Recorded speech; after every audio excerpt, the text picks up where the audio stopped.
Greater Nepal भनेको के हो? आजभन्दा 100औं वर्ष अगाडि नेपाल अहिलेको भन्दा 33%ले अझै ठूलो थियो।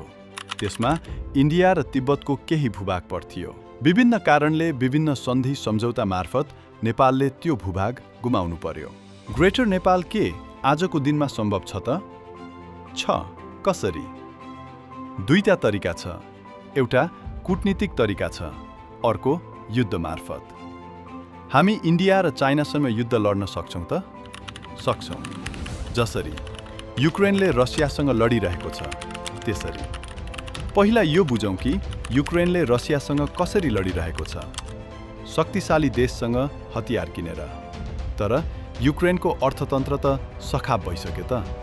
त्यसैले त अमेरिकाले त्यो युद्धबाट हात झिक्दैछ।